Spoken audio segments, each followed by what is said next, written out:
When you know that you are going to be standing in front of a group of students, you of course have to decide what you are going to teach. If you, as the teacher, have to decide on the subject to be taught. If you are given a syllabus to follow, then you have to learn what the objectives are for that particular class. But before you are in front of your class, you should have some details in mind in order to produce a good lesson plan. First, you need to know the kind of students you have, the academic background they have, if they are high school students, if they are undergraduate students, or if they are professionals. Along with this, you have to find out what the group age is.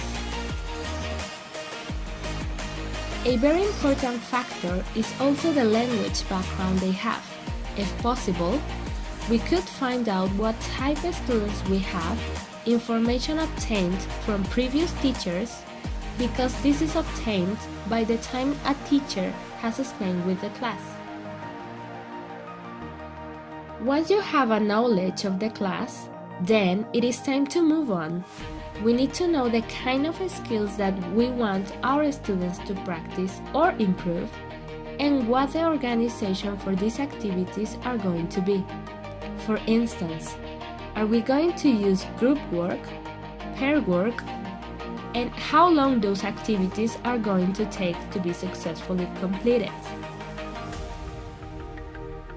Then we have to decide what language teacher is going to work with, and if the mentioned language is introduced, reviewed, or the teacher is doing remedial work with language taught previously and still questions or doubts are present about that subject.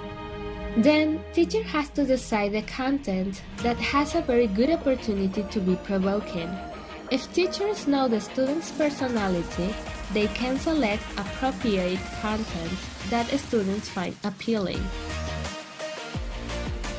In the next slide, you can see a chart found in the Practice of English Language Teaching, 3rd edition, by Jeremy Harmer, that expresses a diagram of pre-planning and the plan. This chart shows us the development of the different stages when thinking of a lesson plan and the construction of it. The teacher has to start with the knowledge he/she has of the students. Then, teacher needs to be familiar with the subject to be taught. Then the activities, language skills to be practiced, the language type, and finally the subject and contents. This will lead you, the teacher, to the practical realities, and then finally the plan. This slide is quite literal. When we are ready to plan, then we have to decide, filter, discriminate what to teach, when to teach, and how to teach the subject and the activities to be used. The planning at this point has different angles to consider, and it is the teacher's job to take the right decisions in order to fulfill his/her objectives in that particular lesson. We also need to consider the length of our lesson plan according to supervision's request or the syllabus we have received. In this graph, what is attempted to express is that the lesson plan is not the beginning nor the end in a class. It is merely a vital part of the class. This normally starts with the plan, then the class instruction is carried out. If instruction does not have a positive outcome, then we have to review what went wrong in the planning. If something does not come out right in the assessment process, we will have to return to instruction or even the plan. And the same thing happens at the evaluation stage. If our objectives were not met, we have to go back and review what can go through modifications. These are some samples of lesson plans templates. As you can see, there are many different formats. They are generic. Teachers could use this as a springboard and change them according to the necessities. Set a purpose. Describe the overarching reason for this lesson. Introduce the key concepts, topic, main idea. Get the students on the right track. This step may be a note on the board, a diagram, or a proving question of the day's lesson focus. Pull the students into the excitement of learning. Seize the students' attention with items like an amazing fact, a funny quirk, a challenge, or other mind tickler. Make the learning relevant. Explain how this lesson extends past learning and leads to future learning. That is, the significance of the concepts, skills, and focus of the lesson. Phase 2. Foundation. Check on previous knowledge. Verify what the students already know.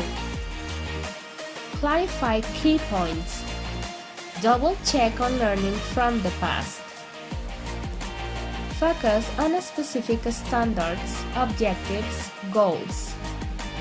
Link the lesson to the standards and let the students know exactly what they will know and be able to do as a result of this lesson. Check for correctness and add to background knowledge. Add extra information for the day's learning and beyond, just enough to launch into the main lesson. Introduce key vocabulary. See it, say it, read it, write it. Brainstorm main ideas. Fill students' heads with ideas, concepts, possibilities. Allow them to expand and clarify their thinking. Clarify and correct misconceptions. Engage students in activities that will inform you as to whether students are confused or have incorrect ideas, so corrections can be made before the misconceptions become worse or detrimental to learning, or articles, and solve problems. Present the body of the lesson. This may be a whole class lecture, a small group activity with teacher supervision, or a partner activity with teacher supervision. The learning is active. No silent reading without specific goals or mindless completion of a worksheet. Phase 5. Clarification. Check for understanding with sample problems, situations, questions. Have students practice with the information just taught. Guide the learning. Phase 6. Practice and review. Provide time for practice and review. Allow students time to practice under your supervision. You and the students work together. Phase 7. Independent practice. Supervise students' independent practice. Select additional strategies for small groups of students who still do not get it. Other students may begin to work independently, with the final goal being that all students can work on their own. This practice prepares students for successful homework and it prepares them for future learning. Bring the lesson to closure. Link the lesson phases and information together. Summarize the learning of the day and discuss how it fits into the big vision for learning. Have students demonstrate what they know and can do by writing a brief note to hand in as they leave. The note may include questions, problems, or ideas on the learning. Alternatively, they might write in their journals or explain their understanding to a partner. Class description and timetable fit. Besides knowing who the students are, what they expect from the class and what is expected from them, teachers need to know the time the lesson can be fitted in within the program. Teacher has to include the time the lesson takes place, how many days a week, what they have been practicing in previous lessons, and what the objectives are for future lessons. To start, we have to specify that your aims have to be clear, they have to be specific, and they have to keep it measurable. If you establish aims like, at the end of the class, my students should be able to use the simple present, you must have an activity that shows what the students can really produce. In the main body or template of a lesson plan, teachers have to include the types of activities they are to use in that particular class, how the activity is going to be carried out, and the estimated time the activity is going to last. For example, a role play to practice the simple present, the students will work in pairs and the students will take 3 to 5 minutes to build the dialogue and 7 to 10 minutes to have feedback, either form feedback or content feedback. Jeremy Harmer states that since we may have to modify our lesson plans according to our students' reactions and attitudes, it is necessary to keep a record of the lesson plans we have used in the past. Specifically, the activities that offered a good outcome, that left the students with a sense of achievement.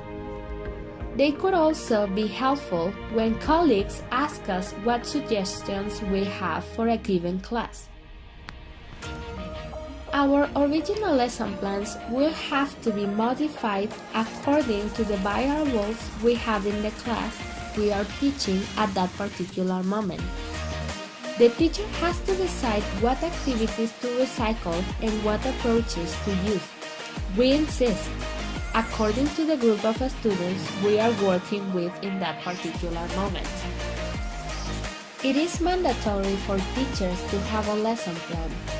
This can be a very long and complete one, or a short one, or even the teacher can go over the material and have a lesson plan in mind. Of course, according to teachers' experience and institution requirements, whatever the case is. Use a format, template, or length you consider necessary. In the end, your class is what is going to guide you into this hard choice.